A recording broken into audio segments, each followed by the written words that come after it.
Hello friends, welcome to my YouTube channel study with Gurukuls. And आज हम discuss करेंगे personality trait approach which is given by Gordon Allport, Raymond Cattell and Eysenck. हमने last videos में personality के बारे में जाना था and what are the factors which affects the personality we discuss in our last video. So today we will discuss specifically about the trait approach given by various psychologists. So let's know about what is trait approach. Trait approach होती क्या है? What is trait? Friends, traits are the characteristic way of behaving such as extroversion and introversion. ये एक peculiar और एक unique तरीका है कि हम कैसे बिहेव करते हैं. जैसे कि कोई एक्सट्रोवर्ट होता है, कोई इंट्रोवर्ट होता है, और एन इंडिविजुअल में fall along any point in the continuum and where they fall determines how they will respond in various contexts. So ये ज़रूरी नहीं है कि पूरा एक इंसान एक्सट्रोवर्ट हो या बिल्कुल इंट्रोवर्ट हो, वो एक एम्बिवर्ट भी हो सकता है. मतलब उसमें जो है बैलेंस्ड वे है इस वर्जन का. सो हाउ कैन वी से what is the trait? Trait is an identifying characteristic, habit और ए trend. And various psychologists have given their own opinion about the traits. The first one is the Gordon Allport. He organized these traits into the hierarchy of 3 levels. That is the cardinal traits, central traits and secondary traits. इसके detail में हम आगे पढ़ेंगे. Another psychologist was Raymond Cattell. He used a statistical process, that is the factor analysis, and generated 16 dimensions of human personality traits known as 16PF, that is 16 personality factor. Another psychologist, that is Eysenck, his theory of personality was based on 3 dimensions. उसने 3 dimensions पे focus किया, that was the introversion, extroversion, neuroticism versus stability and psychotism versus socialization. हम ये तीनों की approach detail में आज पढ़ेंगे. Now let us see more about trait theories of personalities. Now trait theories believe that personality can be understood by posting that all people have certain traits, characteristics and a unique way of behaving. ये सारे जो personality theorists है, they believe and they understood that हर एक individual में they have certain traits, एक certain unique characteristics होते हैं, एक सर्टेन तरीका होता है बिहेव करने का हर इंसान को. फॉर एग्ज़ाम्पल, कोई सोशल होता है, कोई ज़्यादा सोशल होता है, कोई शाई होता है, कोई बहुत पैसिव होता है, कोई बहुत एग्रेसिव होता है, कोई बहुत ऑप्टिमिस्टिक होता है और कोई बहुत पेसिमिस्टिक होता है. सो वो personality traits are the prominent aspect of the personality that are exhibited in a wide range of important social and personal context. ये जो है बहुत prominent aspect of personality होते हैं जो कि हमारे social और personal behavior में represent होते हैं. In other words, we can say the individuals have certain characteristics that partly determine their behavior. These traits are trends or behavior or attitude that tend to be present regardless of the situation. Friends, कोई भी situation हो, ये एक ऐसी traits होती हैं, ऐसी unique characteristic होते हैं एक इंडिविजुअल में जो कि उसको फोर्स करती हैं to give a certain behaviour.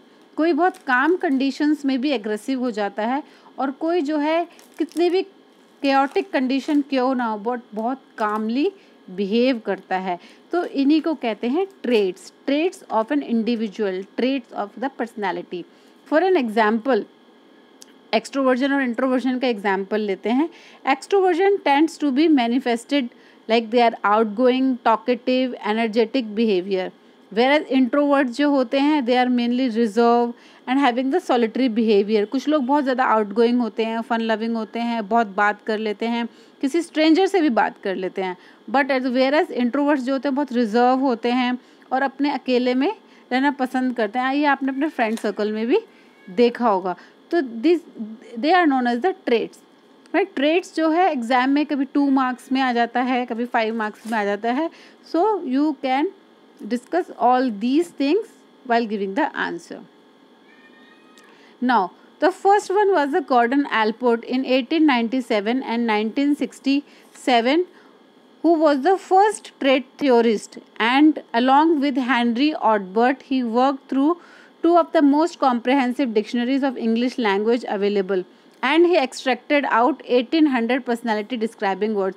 उन्होंने 18,000 personality describing words English dictionary से निकाले with the help of Henry Odbert, and from this list they reduced the number of words to approximately 4,500 personality describing adjective which they consider to be describe observable and relatively permanent personality traits. उन्होंने 18,000 personality describing word में से इसको concise किया and 4,500 personality describing adjectives निकाले.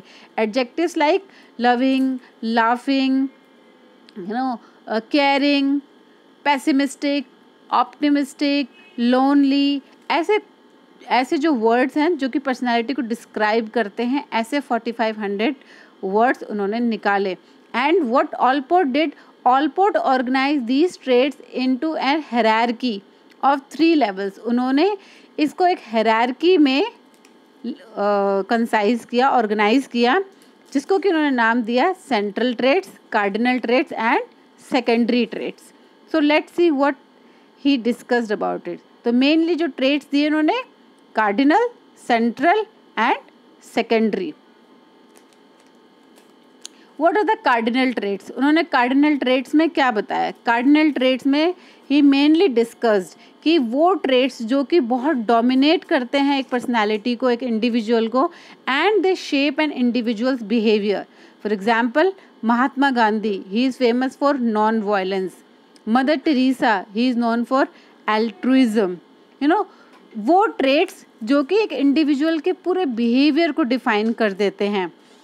आप बोलते हैं कि एक इंडिविजुअल जो है बहुत इंटेलिजेंट है, आप, और एक जो इंडिविजुअल है वो बहुत फन लविंग है. मीन्स ऐसी ट्रेट्स जो कि एक पर्सनालिटी को पूरी तरीके से डोमिनेट कर दें और आप उस इंडिविजुअल को उस ट्रेट से डिफाइन कर देते हैं. एंड इनको इंडिविजुअल मास्टर कंट्रोल भी कहते हैं, because they stand at the top of the hierarchy and are collectively known as the individuals master control. They are considered to be the individuals ruling passions. ये इनके patience होते हैं, एक जुनून रहता है इन कार्डिनल ट्रेट्स के पीछे. They are very powerful, but at the same time very few people have personality dominated by single trait. But ये बहुत कम लोगों में होता है. Instead our personalities are typically composed of multiple traits. ज़्यादातर ये जो है मल्टीपल ट्रेट्स होते हैं लोगों में. Now what are the central traits? Central traits क्या होते हैं? Central traits come next into the hierarchy and they are the general characteristics found in varying degrees in every person.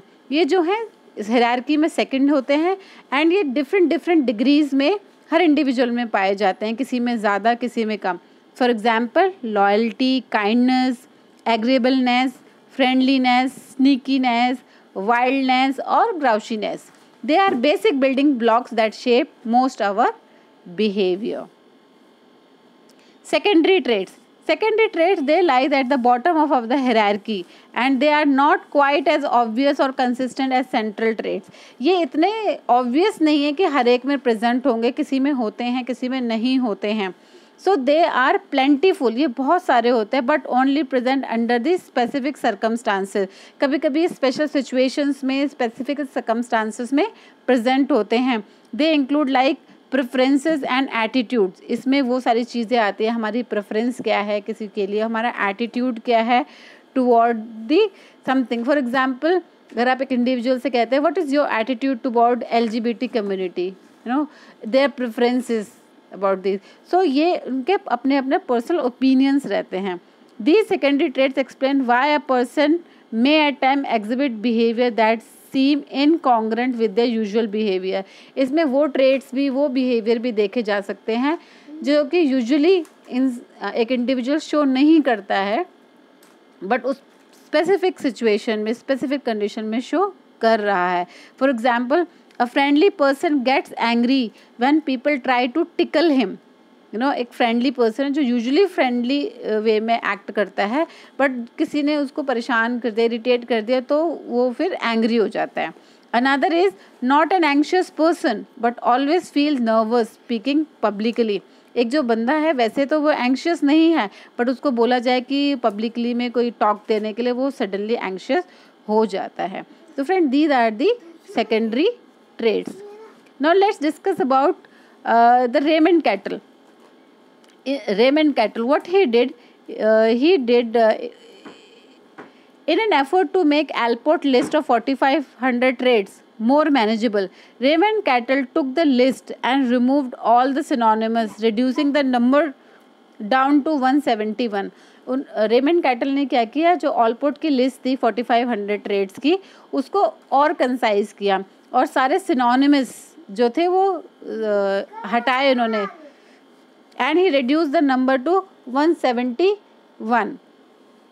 However, saying that a trait is either present or absent does not accurately reflect a person's uniqueness, because according to the trait theorist, all our personalities are actually made up of some traits. We differ only in the degree to which trait is expressed. Now, एक बहुत important point जो cattle ने point out करी, he said कि ऐसा नहीं होता कि एक ट्रेट इसमें प्रेजेंट होगी और एक एब्सेंट होगी, रादर देन एक जो ट्रेट है वो डिफरेंट डिग्री में अवेलेबल हो सकती है, किसी में ज़्यादा और किसी में कम एक्सप्रेस हो सकती है. Now Cattell believed it is necessary to sample a wide range of variables to capture full understanding of personality. उन्होंने कहा कि हमें बहुत वाइड रेंज ऑफ वेरिएबल्स की ज़रूरत है to understand the personality wholly. So the first type of data he used was the life data. उसने life से जो है इंफॉर्मेशन कलेक्ट करनी शुरू करी. एक इंडिविजुअल की नेचुरल एवरीडे लाइफ बिहेवियर से उन्होंने डेटा कलेक्ट करना शुरू किया. The other method he used was the experimental data. Experiment data में he measures the reaction to the standardised experimental situations. उन्होंने जो स्टैंडर्डाइज एक्सपेरिमेंटल सिचुएशन है उसमें इंडिविजुअल्स की क्या रिएक्शंस रहती है उसको नोट डाउन किया, उसको ऑब्जर्व किया. And then he use the questionnaire data involves gathering responses based on introspection by an individual about his और her own behaviour and feeling. उसने क्वेश्चनर्स फिल कराए डिफरेंट इंडिविजुअल से एंड उनके क्या behaviour रहे, क्या फीलिंग्स रही, क्या उन्होंने आंसर किया, उन डेटास को कंसाइज किया. And he did the factor analysis. इन सारे डेटास को कलेक्ट करके he did the factor analysis to generate the 16 dimensions of personality. उन्होंने 16 डायमेंशंस बनाई. They are abstractness, warmth, apprehension, emotional stability, liveliness, openness to change, perfectionism, privateness, intelligence, rule consciousness, tension, sensitivity, social boldness, self-reliance, vigilance and dominance.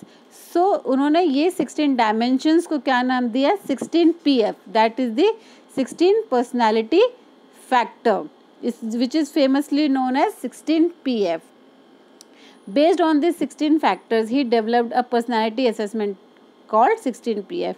Instead of a trait being present or absent, each dimension is scored over a continuum from high to low. उन्होंने ये ना कह के, जैसे कि मैंने पहले भी बताया, ही फोकस ऑन द पॉइंट कि कोई भी ट्रेट प्रेजेंट या एब्सेंट नहीं होती है, रादर देन वो एक कंटिन्यूम पे फ्रॉम हाई टू लो एक डिग्री में हर इंडिविजुअल में प्रेजेंट हो सकती है. For example, your level of warmth describe how warm, caring and nice to others you are. If you score low on this index, you tend to be more distant and cold. A high score on this index signifies you are supportive and comfortive. So this was about the 16 PF. Now let's discuss what Hans Eysenck did. Hans Eysenck, he was another personality psychologist who discussed the trait theory, who focus on the temperament. उन्होंने बोला ये जो temperament है वो innate है, that is genetically है. He believed that the personality is seriously affected by genetics and Due to the genetics, there are the personality differences. He believed personality is largely governed by biology, and he viewed people as having the two specific personality dimensions. उन्होंने सारी personality को to dimension से देखना शुरू किया. The first one was the extroversion version versus introversion, and other one was the neuroticism versus stability. After collaborating with his wife and fellow personality theorist, the Sybil Isaac, he added the third dimension to the model, that is the psychotism versus socialism. Basically उन्होंने to dimensions पे ही काम किया था, that is extroversion and introversion and neuroticism versus stability. But along with his wife and fellow personality theorist, that is Sybil Isaac, उन्होंने एक third dimension add करी इस model में, that was the psychoticism versus socialism. So according to their theory, people who are high on the trait of extroversion are sociable, outgoing, readily connect with others, whereas people high on the trait of introversion have higher need to be alone, engage in solitary behavior and limit their interactions with others. तो इन्होंने extroversion, जो लोग extrovert होते हैं वो social होते हैं, outgoing होते हैं, जो इस पे हाई होंगे, और जो इंट्रोवर्जन पे हाई होंगे वो अकेले रहना पसंद करेंगे, they will have solitary behaviour. Next they told about the neuroticism and stability. In neuroticism and stability dimension, the people high on neuroticism tend to be anxious. वो anxious होंगे, they tend to be overactive sympathetic nervous system. उनको जो sympathetic nervous system है बहुत overactive रहेगा. Even with low stress, they will become anxious. Their body and emotional state tend to go into flight or fight mode. उनका जो है sympathetic nervous system बहुत activated रहता है, इसलिए उनका flight और फाइट रिएक्शन बहुत एपरेंट होता है. या तो वो स्ट्रेस में ये तो भाग जाएंगे या उसको फेस करेंगे, तो उनका इमोशनल स्टेट भी बहुत वेरी करता है. इन कॉन्ट्रास्ट, जबकि इसके comparison people those who are stable, they tend to be more having the stimulation to activate their flight और fight reaction and therefore consider more emotionally stable. इनकी जो इमोशनल स्टेबिलिटी होती है ज़्यादा होती है, बिकॉज जो उनका सिंपैथेटिक नर्वस सिस्टम का स्टिमुलेशन रहता है, that is very balanced. The another dimension which was added later on was by the psychoticism and socialism. Now on this dimension, people who are high on psychoticism tend to be independent. वो बहुत independent thinkers होते हैं. They are cold and they are non conformist. They are impulsive. At times they are anti social and hostile. People who are high on socialization often referred to as superego control and tend to have high impulse control. उनकी जो impulse control की ability होती है बहुत high होती है, and they have very much control over their superego. They are very much altruistic, empathetic, cooperative and conventional. वो बहुत helping होते हैं, बहुत दूसरों की फीलिंग्स को समझते हैं, सेंसिटिव होते हैं, कोऑपरेटिव होते हैं एंड कन्वेंशनल होते हैं. तो दिस वॉज दी डायमेंशंस जो कि आइजेक ने दी थी. And you can see from this picture like emotionally unstable, जो न्यूरोटिक होते हैं, एक्सट्रोवर्टेड, न्यूरोटिक, इनके जो डिफरेंट उन्होंने कैरेक्टरिस्टिक्स जो हैं दिए. लाइक जो इंट्रोवर्टेड और न्यूरोटिक होते हैं, they are moody, anxious, rigid, sober, they are pessimistic, reserved, unsociable and quiet. While जो इंट्रोवर्टेड स्टेबल रहते हैं वो passive, careful, thoughtful, peaceful, controlled, reliable, even tempered and calm. And जो एक्सट्रोवर्टेड और जो स्टेबल रहते हैं, they are social, outgoing, talkative, responsive, easy going, lively, care free and having leadership quality. So friends, this was the Eysenck discussed about the trait theory. Hope you liked and understood the trait theories, and it will be very helpful for your exams. And friends, if you like my videos, please share and subscribe. Thank you.